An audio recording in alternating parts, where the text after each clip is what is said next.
Good morning, Husker fandom. This is Ethan Vice with another 4 hours to Lincoln here to recap uh, Thursday and yesterday's action involving Husker athletics and what's to come for today. Before I start this show, though, my heart does go out to the fine folks up in Omaha and the surrounding areas that were affected by the tornadoes yesterday. It really sucks. It stinks. Hate it when Mother Nature decides to get angry with people. Words can't really describe, how crappy that is. And I know weather's supposed to affect some games today involving baseball, softball, all that. It just really stinks, and my heart goes out to each and every one of you. There's a lot of things that can be bigger than sports, and that's when communities get together and help each other clean up and fix what's broken, in terrible times like this, when nature decides to self destruct. So, yeah, my heart goes out to everybody out there. I hate that for everybody. I know here in my home state of Kansas, we're supposed to get some weather today. Not really sure what we're supposed to get. I just know it's supposed to get really nasty. So, you all stay safe. April's a terrible time for tornadoes. Uh, yeah, it just sucks. I really wish I had something better to say.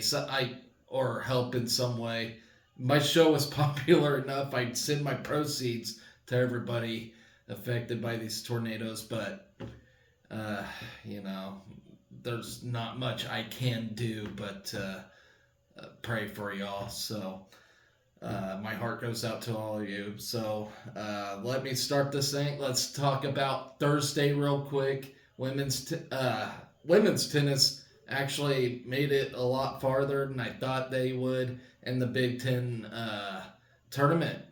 They played really well, and so they made it all the way to yesterday, dropping their match to Northwestern. A great match, by the way. It was actually really close. They were this close to making the semifinals.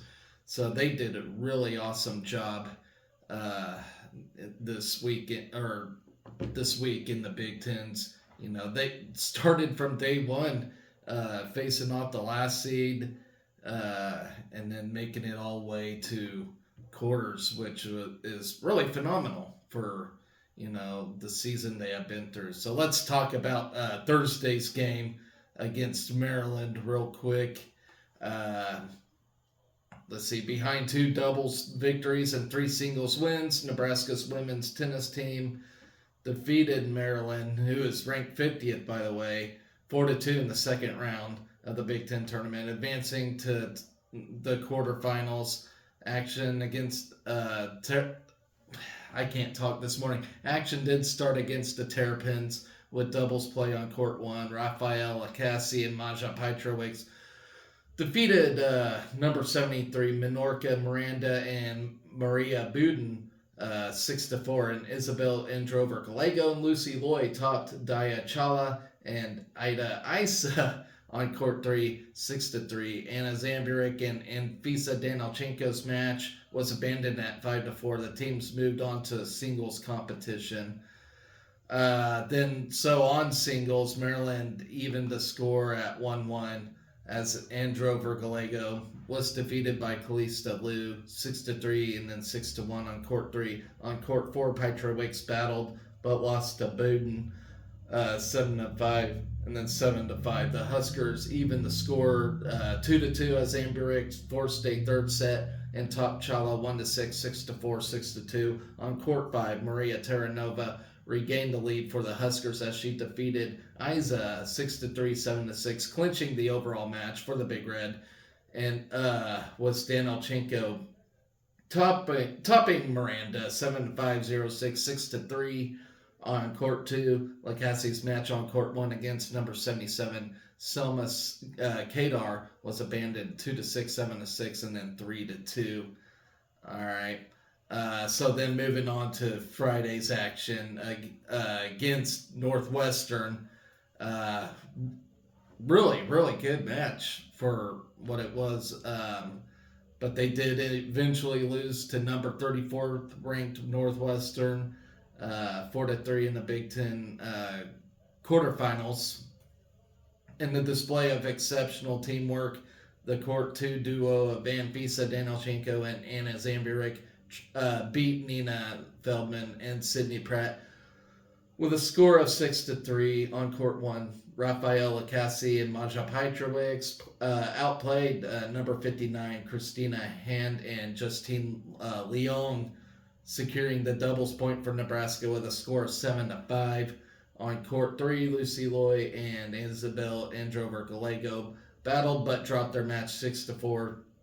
With the Huskers claiming wins on 2 courts, they took the 1-0 advantage win in singles.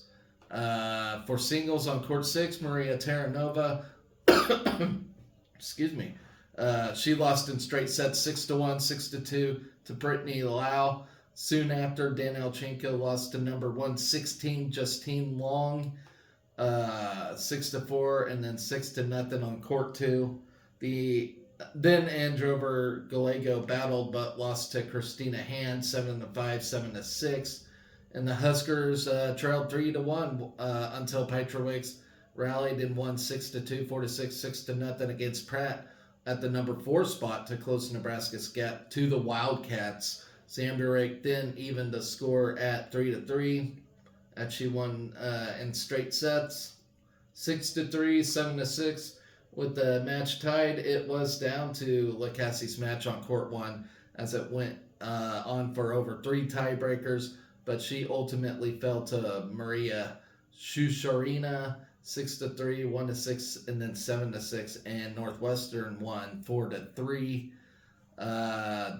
So after losing that battle against Northwestern, the Huskers will learn their NCAA tournament fate this Monday. The selection show will be at 5:30 p.m. on ncaa.com. So we'll see where their fate is on that. All right, let's move on to men's tennis now, as they are in the semifinals for the first time in Husker history. The Big Ten semifinals. Man, what a win! They beat Illinois. The number 59 Nebraska men's tennis team is heading to the semifinals. 4-2 upset win over number 26 Illinois. Huge upset. This team is red hot right now. I'm telling you guys, I've been excited for this tournament, and it's not disappointing at all yet. So, yeah, we have reached a program record of most single season wins since 1990, and earned our second ever victory over the Fighting Illini. Remember when I said we were like 1-12 against Illinois? Well, now we're 2-12. The Huskers did not hesitate after dropping the doubles point, and with 4 singles wins, survive and advance. The conference tournament quarterfinal matchup began with doubles at the Vandy Christie Tennis Center. At number 1 doubles, Anton Shep and senior Nick Weidenhorn faced nationally ranked number 43 Lucas Horv and Oliver Okonkwo. The Big Red duo battled from an early deficit but fell to the Illini 4-6.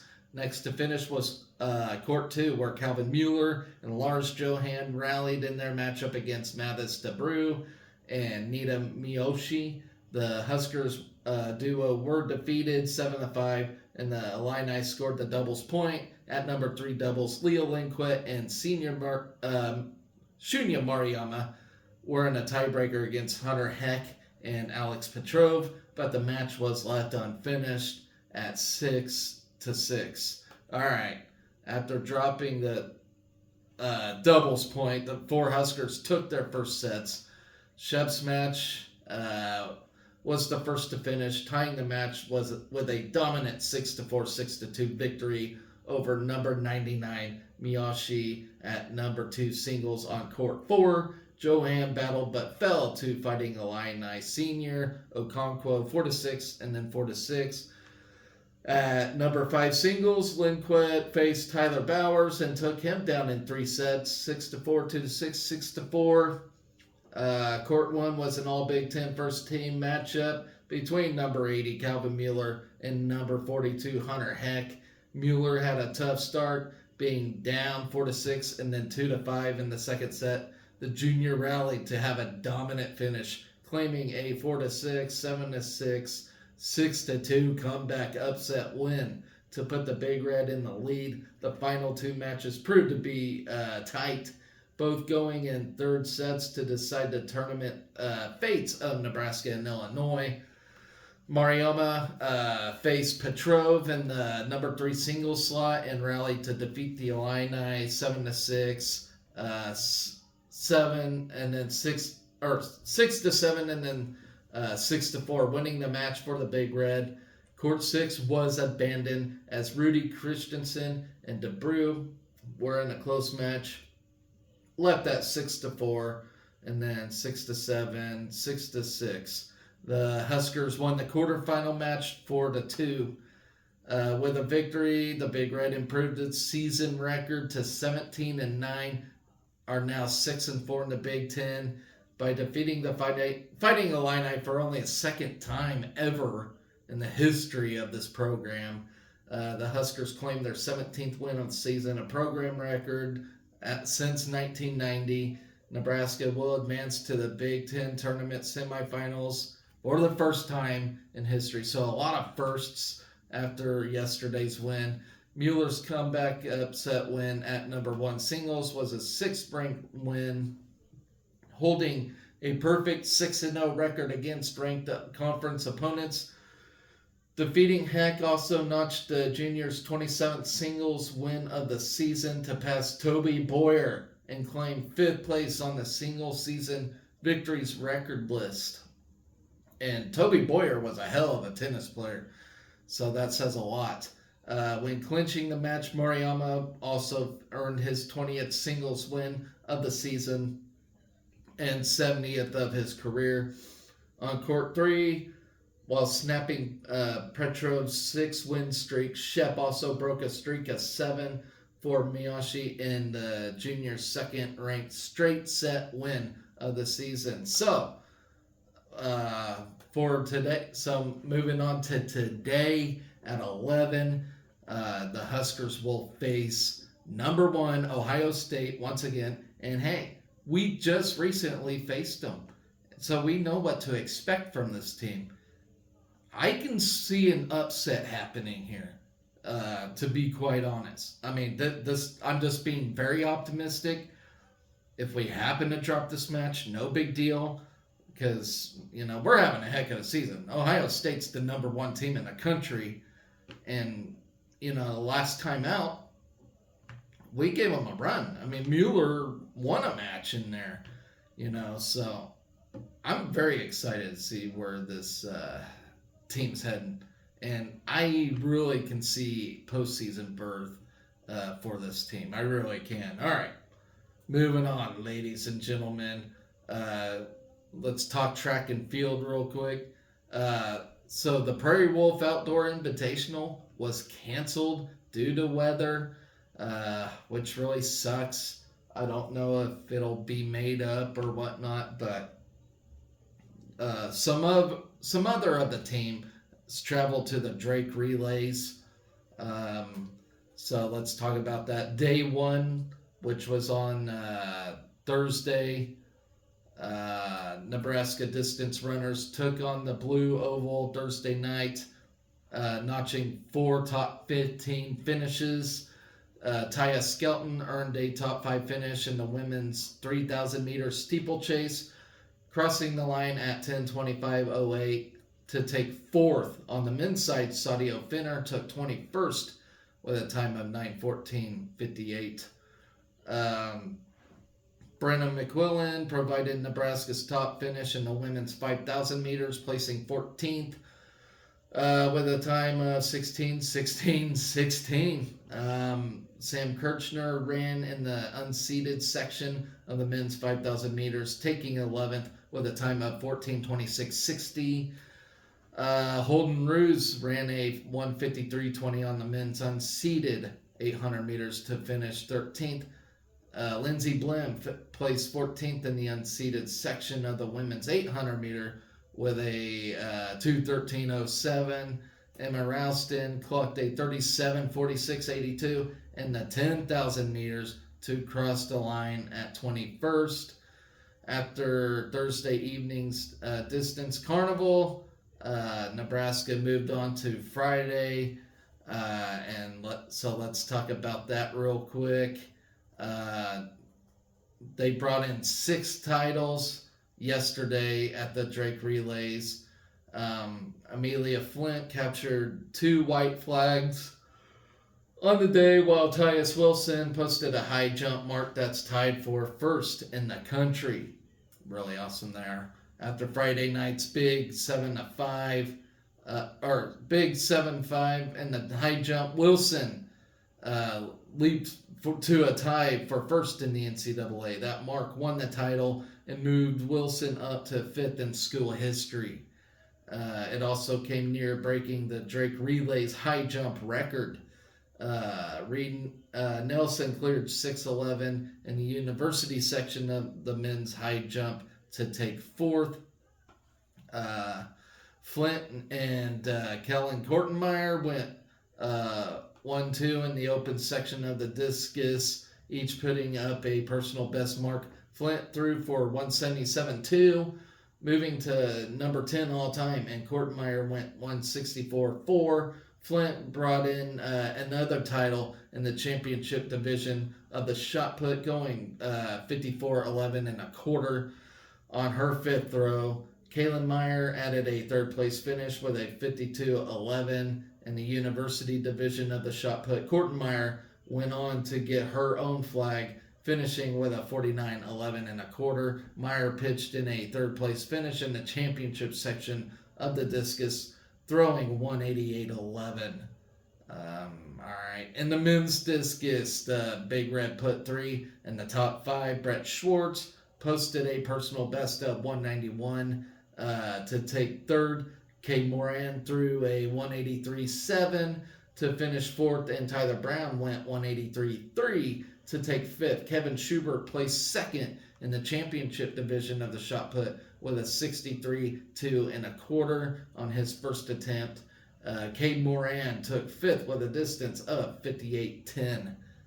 All right. Nico Schultz captured his flag in the men's 800 meter, running a 1:48.46 to win the race. Barborv the Bomb went a personal best of 24.25 in the long jump to win the title on her 3rd jump. All right. In the pole vault, Jessica Gardner matched her personal best height to finish 2nd with a 13.825. Kylie Clark soared over a personal best mark to tie for 3rd with a 13.425. Latavia Brown recorded a 40.1025 in the championship division of the triple jump to grab 5th. Berlin Schultz cruised to a 4:18.37 in the 1,500 meter to take 2nd. Abrielle Artley covered the track in a personal best of 1 minute and 0.2 to finish 6th in the 400 meter hurdles. Joseph Clifford added a personal best of 52.20 in the men's 400 meter hurdles to take 4th. Megan Walker crossed the line at 55.60 in the women's 400 meter to place 11th. Tyrell Pierce ran a 47.75 to come in at 7th. All right. Johanna Ives ran a 13.69, nice, in the 100 meter hurdles prelim to qualify for tomorrow's final. In the 110-meter hurdles prelim, Brighton Sr. ran a 13.99 to punch his ticket to the final. Barbor DeBom clocked a 11.75 in the 100-meter prelim to place 8th, and Darby Thomas ran a 11.79 to take 10th. Both 4x100-meter relays earned a spot in the final with the women that consisted of Ashley McElmurray, Ariana Walker, Lashana Ives, clocking a 46.05 to place 5th in the prelim. In the men, which was Darius Love, Jeremiah Smith, Lorenzo Paisan, and Seth Bayless, clocked in a 40.48 to take 3rd in the prelim. So the final day of the Drake relays will begin at 9:10 a.m. and field events at 10 a.m. So while this video's uploading, that'll be when it starts. All right, moving on, ladies and gentlemen. What an exciting Thursday, Friday we had. All right, men's golf kicked off their Big Ten tournament on Friday. It's going on right now for day 2. I will cover that at a later time. Let's see. All right. Will Marshall carded a 73 to lead Nebraska in the opening round of the men's Big Ten golf championship, which is in Ohio. Marshall, a fifth-year senior from Illinois, notched birdies on number 4 and number 13 to go along with 11 pars and 5 bogeys on the par 70, 7,240-yard layout of the Scioto Country Club. He enters Saturday's second round in a tie for 23rd place in the 70-player field. So if you can finish this thing in a top 25 manner, that's pretty good, really. All right. Sophomore Davis Johnson put up Nebraska's second best score of the first round with a 75, so he's 5 over to sit in a tie for 40th, while senior Gentry Sheave from Emporia, Kansas, only an hour and a half away from where I live, and junior Hamish Murray added rounds of 76, which is 6 over to Nebraska's 5-count 14 total. As a team, Nebraska ended the day at 312th place ahead of Michigan and Maryland. Like I said, ladies and gentlemen, yes, team-wise, we're not going to be astronomical, but we could have a good individual finish in this thing.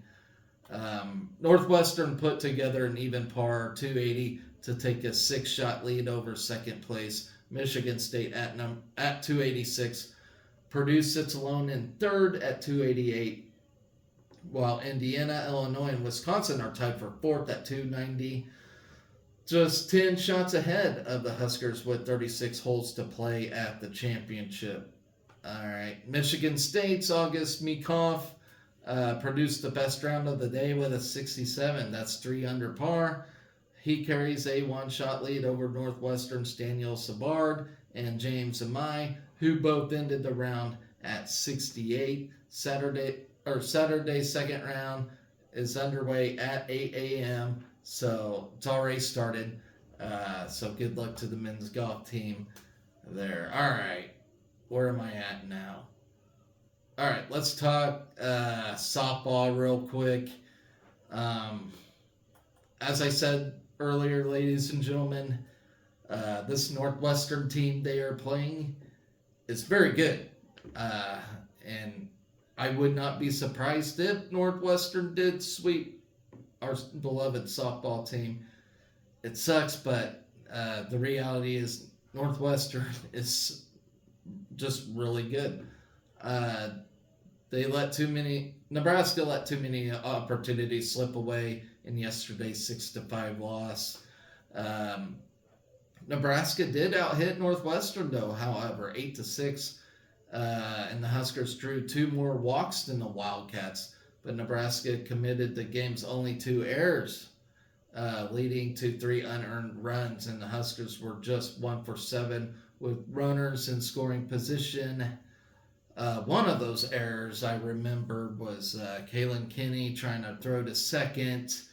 as one of Northwestern's runners was uh, going for second and uh, just threw wide right. And I think it was just nerves, knowing what's on the line. On any other given day, I think that would have just gotten out and moved on. But it sucks. I understand, though. I mean, there's a lot on the line for this game, and nerves rack up. And, we played a great game yesterday. We still got two more to go. All right. Freshman Samantha Bland and Emerson Cope each homered in the game. Caitlin Caneda went 2 for 2 with a walk and 2 RBIs, while Billy Andrews was 2 for 4. Caitlin Kinney took the loss, allowing 2 unearned runs in 1 inning. Sarah Harness started and gave up 4 runs, which was 3 earned over 6 innings. Nebraska fell to 27-20 with the loss and dropped to 10-7 in Big Ten play. Northwestern improved to 30-9 overall on the year and remains in first place in the conference standings with a 6-2 record. Renee Cunningham earned the win in relief, allowing 1 run in 1.1 innings. Nebraska jumped out to a 2-0 lead with 2 pitches in the bottom of the first inning. Billy Andrews led off with a bunt single before Bland blasted a 2-run homer to center. Northwestern tied the game with a 2-run third inning. A leadoff home run put the Wildcats on the board before a 2-out error allowed the tying run to score. In the 5th, Northwestern had runners at first and third with 1 out before a sac fly gave the Wildcats a 3-2 lead. A 2-out RBI single then made it a 4-2 game.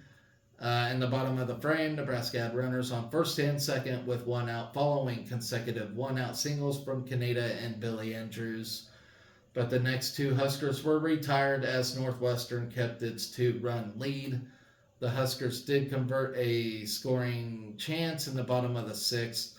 Caitlin Neal singled with 1 out before Bella Bacon and Ava Bradwell drew back-to-back walks to load the bases with 1 out. Brooke Andrews then appeared to draw a bases-loaded walk, but Northwestern challenged that Bradwell had left early from first base, and the Wildcats won the challenge, taking a run off the board. Brooke Andrews still went on to draw a walk, and Caneda grounded a game-tying 2-run single to left. So it was silly little mistakes like that cost the game.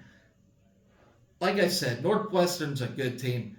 We could have very easily won this game, just our, minor lack of focus on some aspects, like leaving the base early on a walk, that's just heartbreaking. It's petty little things like that the umps call.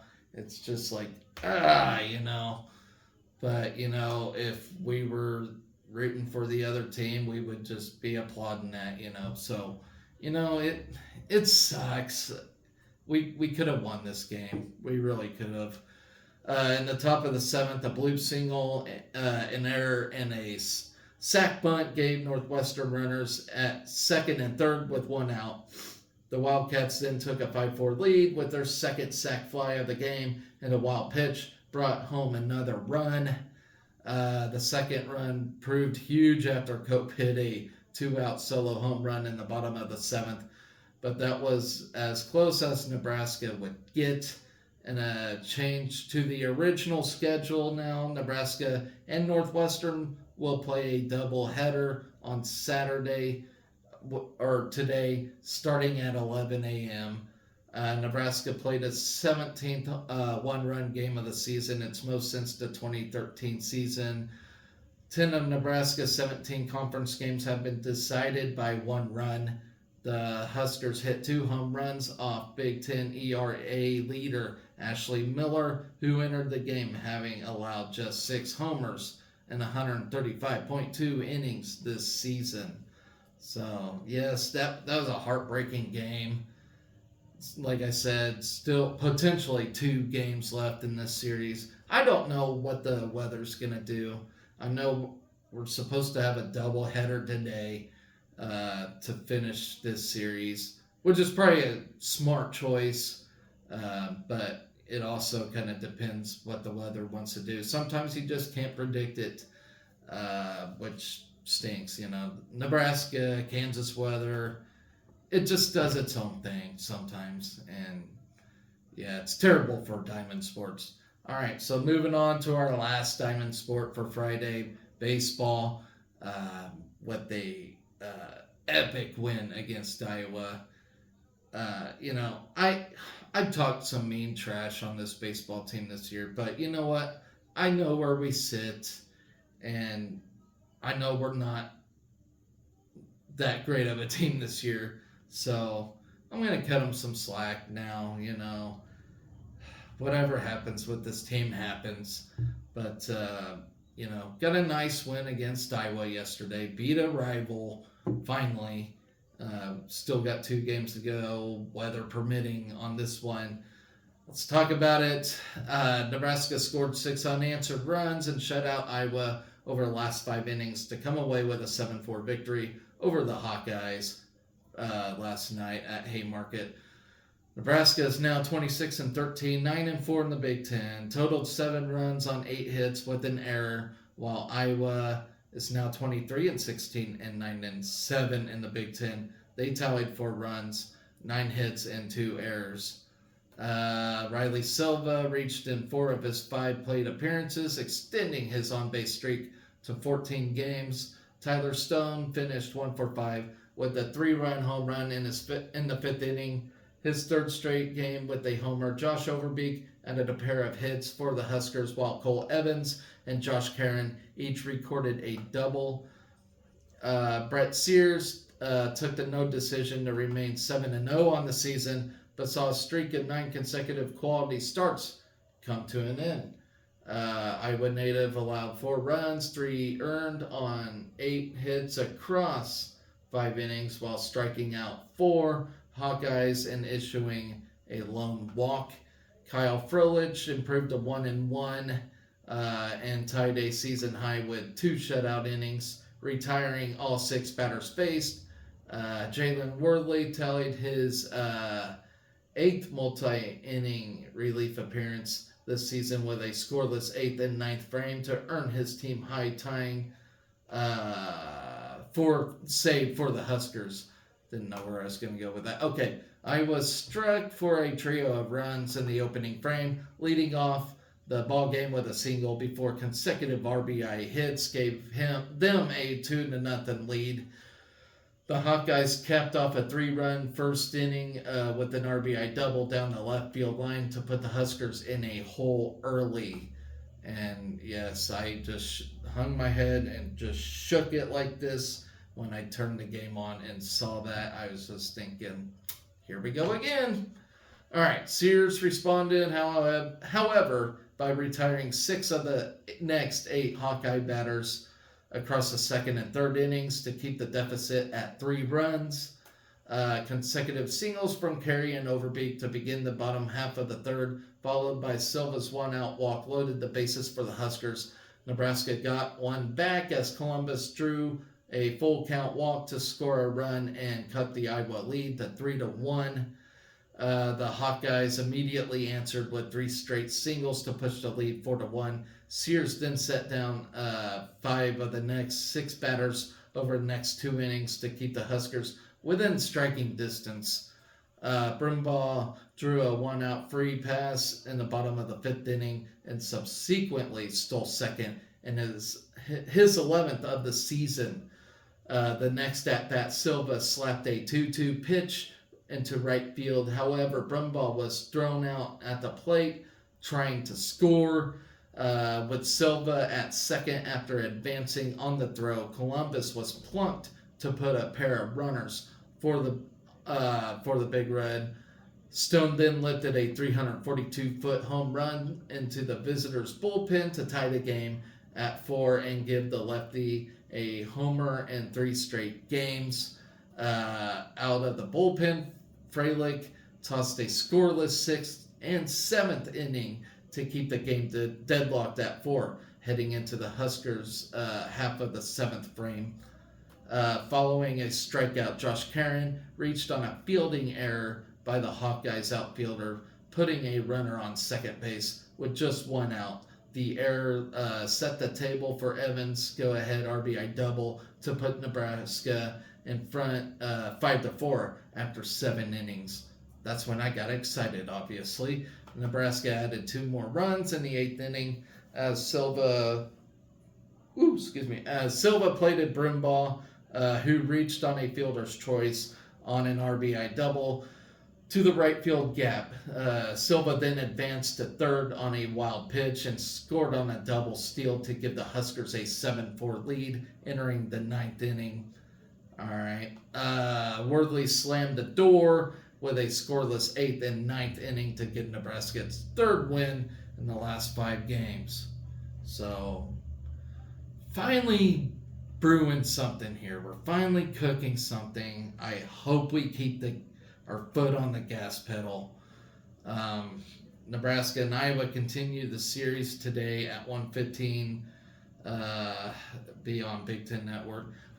I don't know what they never really said anything about the weather or schedule changes for baseball. They did stuff for softball in that aspect, but for baseball, they're pretty much trying to keep it on schedule. So, if any changes are made, ladies and gentlemen, hopefully you are alerted for that. So, I don't know. I have no idea as far as if any schedule change is going to occur for this baseball game or not, or if they decide to play a doubleheader like softball. I don't know.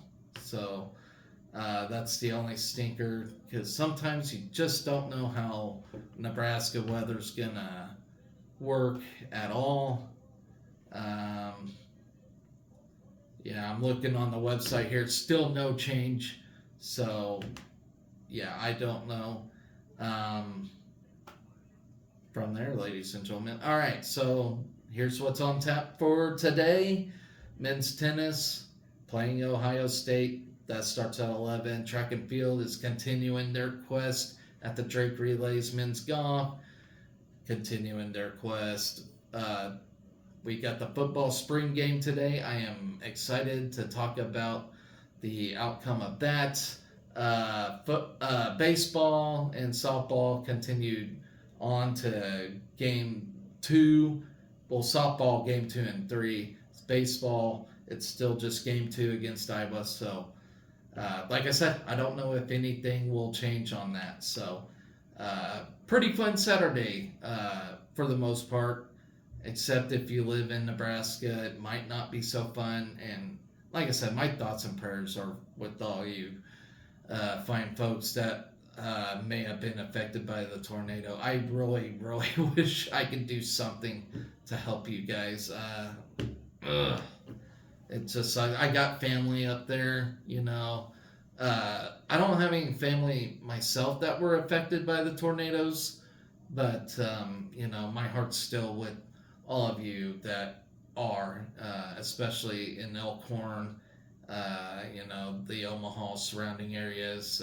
Just really sucks to see that. So, anyways, ladies and gentlemen, that's going to do it for my show today. I will be back hopefully tomorrow to talk about that spring football game.